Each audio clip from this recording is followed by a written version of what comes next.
talking a lot about the budget and a lot about these new taxes that are going to be pushed on you because Democrats simply cannot spend money wisely. They must absolutely spend money on everything and anything that their heart desires, and they don't care if it means that your property taxes go up. They don't care if it means that your gas taxes go up. They don't care if it means that they tax major employers out of the state and ruin our economy. No better example of this than something that happened yesterday before House Democrats passed their version of the budget, which happened like after midnight because of course. So as these things go, Republicans know they don't have the votes to stop this massive tax package and bloated budget. So they're trying to introduce some amendments here and there that are going to maybe make it a little bit better.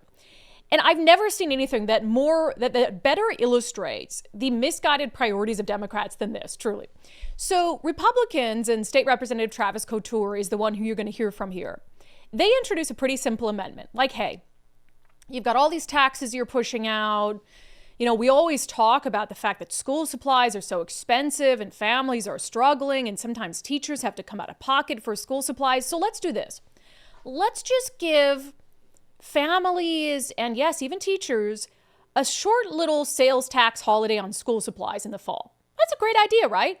Hey, let's give them anything that's related as school supply, in the old school supply section at Walmart or Target, whatever it is. No sales tax for just a set period of time so families can save a little bit of money.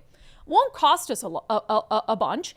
And as Travis Couture lays out in his speech on the House floor, there's a bunch of ways that we can pay for this. We can offset the cost of giving this little sales tax holiday by getting rid of some of these really unnecessary, completely ideologically driven line items in the state budget. Enjoy this montage I've put together of Democrats rejecting this idea. This sales tax holiday would be a great message, and in exchange, what we do is we cut this junk drawer of things that aren't helping families and teachers in our state. We heard a little bit ago that tough decisions had to be made to develop this budget. There wasn't any tough decisions actually made because there is still a junk drawer of other things, including laser hair removal for transgender inmates in our prisons. We also do fund transgender surgeries in Medicaid. I'm glad to stand up on this day of Trans Day of Visibility to speak strongly against this amendment.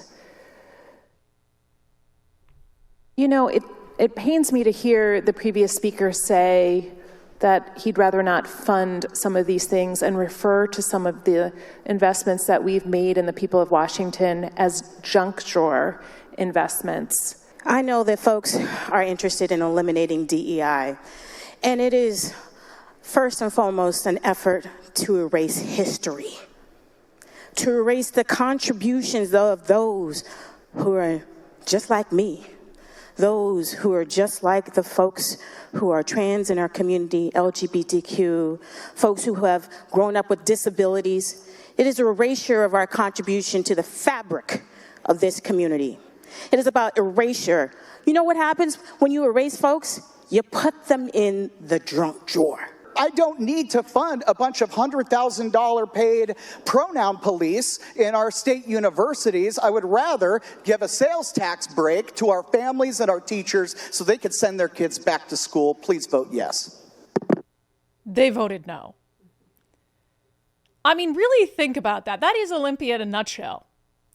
They are choosing laser hair removal for transgender prison inmates, public funding of trans surgeries, and what amounts to DEI pronoun police on campuses like the University of Washington. They're choosing that over helping working class people. They're choosing that over helping families pay for school supplies and helping teachers pay for school supplies. And then they want to shame Travis Couture because, of course, well, that's racist. And that's what Representative Jamila Taylor was saying. That's racist. You want to put us, black people, in the junk drawer. And then the other Democratic representative who shames him for suggesting such a thing on Trans Day of Visibility. Basically, how could you suggest getting rid of our funding for laser hair removal for transgender inmates on a day as important as Trans Day of Visibility? And it was a part of that didn't make the montage is she goes on to say, we know that these services lead to less suicide and suicidal ideation among trans youth and trans people. And Travis Couture comes back immediately and says, that's not true. That's junk science. It's been disproven, which it has. But they keep using that on the floor because that's their sort of cudgel or whatever it is. That's their trump card that, if we don't pay for these things, if we don't give transgender inmates laser hair removal so they feel more feminine, then they're going to kill themselves. They always go back to, if we don't let kids, cut their healthy breasts off, then they're going to kill themselves. And there's actually no science whatsoever that backs that up. It's called the Trevor Project. It was something put out that's been completely disproven. It's not true at all, yet they continue to use it on the floor. So just keep that in mind for those of you who are vote blue no matter who, that Democrats had an opportunity to give a sales tax holiday to families and teachers to buy back to school supplies. All they had to do is exchange it for the money that they're spending, giving trans inmates laser hair removal and paying for DEI positions at the University of Washington that go and investigate students if they're not using the proper pronouns, etc. And they didn't do it. So it's just nothing sums it up. Joke's on us, because those are the people who voters sent to Olympia.